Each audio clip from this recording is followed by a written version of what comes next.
In the summer of 1970, one question challenged some of the most respected minds in British football. Not who was the most entertaining, not who had won the most trophies, but which 11 players truly deserve to be remembered as football's greatest World Cup team. During ITV's celebrated World Cup coverage, presenter Brian Moore placed that challenge before his studio panel, knowing there would never be an easy answer. As he calmly reminded everyone, "Remember, we're building this ITV World 11. What followed was far more than a simple team selection.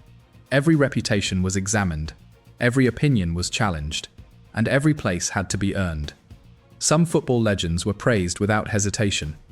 Others were questioned in ways that still surprise football supporters today. By the end of the discussion, the panel had done far more than choose 11 names. They had created one of the most memorable football debates ever broadcast on British television. Subscribe because football's greatest legends are remembered not only by the teams they made, but by the unforgettable debates that continue to define their legacy. By 1970, Brian Moore had become one of Britain's most trusted football voices. But ITV wanted this World Cup to feel different from every tournament before it. Instead of one expert giving opinions, they brought together some of football's biggest personalities to debate the game in front of millions of viewers.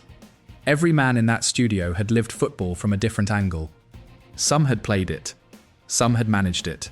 Some had spent years studying every detail of the game. That meant no opinion was ever going to go unchallenged. One panel member valued leadership above everything else. Another believed goals decided greatness. Others looked for courage, intelligence, and performances under pressure. Football Writers Association would later describe the program as loud, brash, insulting, but hugely watchable, while Brian Moore somehow kept the discussion moving. For many supporters, this felt completely new. Football was no longer just being explained, it was being debated. Every opinion demanded an answer.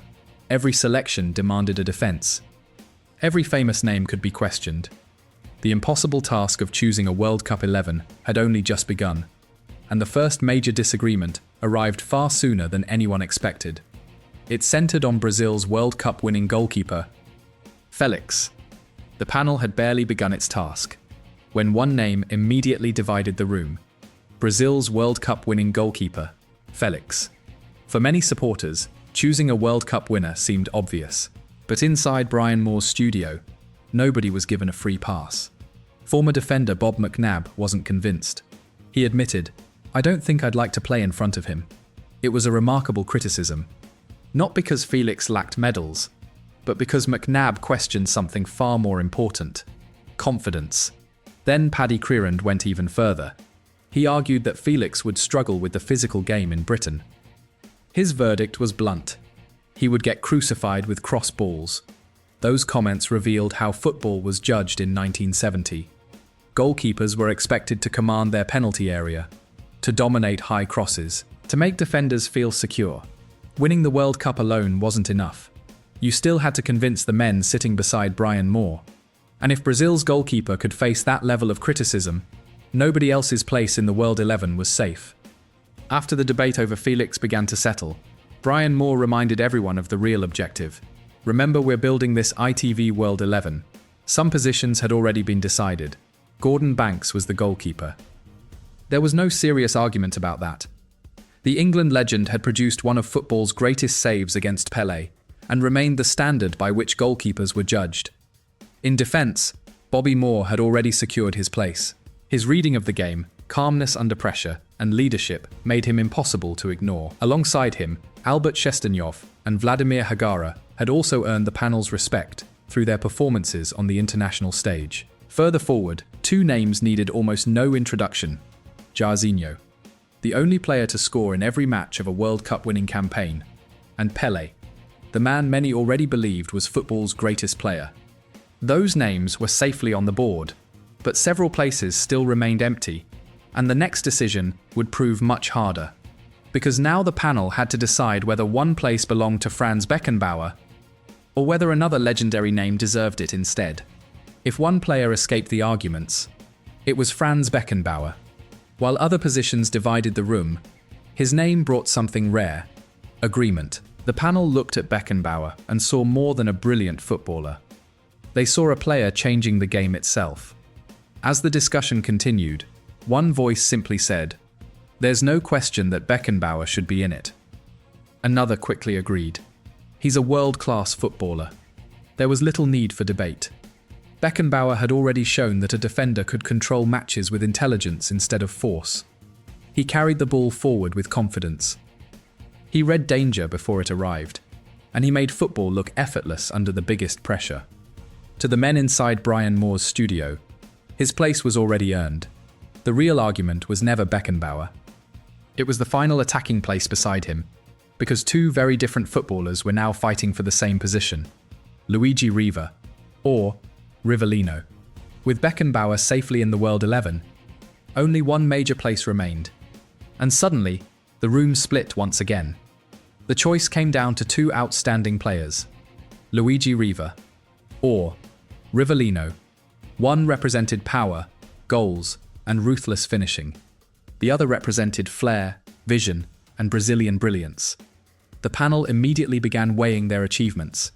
Supporters of Riva pointed to his finishing, his strength, his consistency in front of goal. One panelist summed him up perfectly: "You can't kick him out of the game." Another quickly added, "You've got to stick the ball in the net." But Rivellino's supporters refused to back down. They reminded everyone that he wasn't playing as an out-and-out striker. Yet he had still scored 3 goals during the tournament. As one voice argued, "He's scored 3, that's one less than Riva, and he's playing in midfield." It perfectly captured the debate. Should the final place belong to the tournament's ruthless goalscorer, or the creative genius who influenced games from deeper positions? Brian Moore allowed the discussion to run. Every opinion was heard. Every argument was tested. Then the decision was made. Luigi Riva got the final place. And as Brian Moore confirmed, Beckenbauer and Riva, in fact, are in our World 11. The team was complete, but the debate was only just beginning. By the time the World 11 had been completed, something far more interesting had emerged.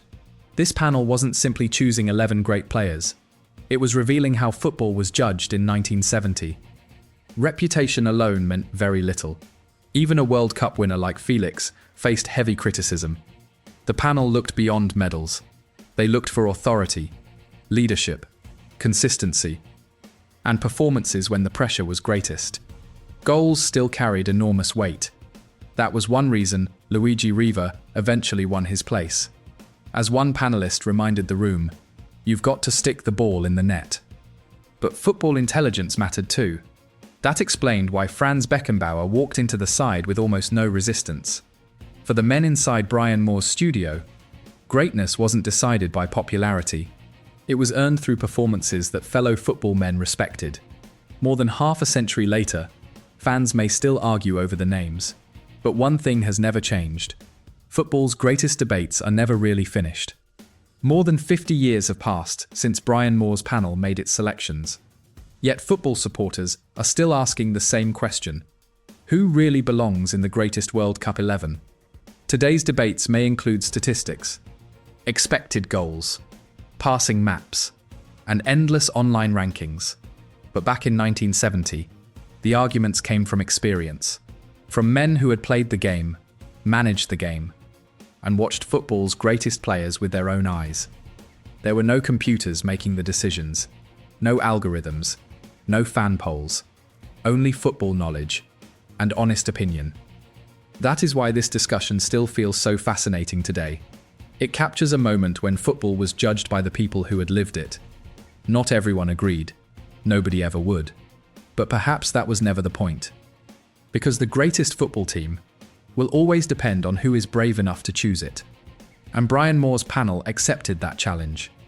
Brian Moore's panel never claimed to end football's greatest argument. In many ways, it made the argument even bigger. Some supporters believed the panel had chosen perfectly. Others insisted legendary names had been overlooked. That was the beauty of the discussion. There was never meant to be one final answer. Only honest football opinions. Long before modern television panels filled our screens, Brian Moore and his colleagues showed that football was more than 90 minutes on the pitch. It was the conversations that followed, the disagreements that refused to disappear, and the impossible decisions that every generation would face again. Perhaps the greatest World Cup 11 will never truly exist, because every football fan carries a different team in their own mind. But in 1970, Brian Moore's ITV panel gave football one of its most memorable attempts. And decades later, people are still talking about it. Subscribe, because football's greatest legends are remembered not only for the matches they played, but for the debates that keep their legacy alive.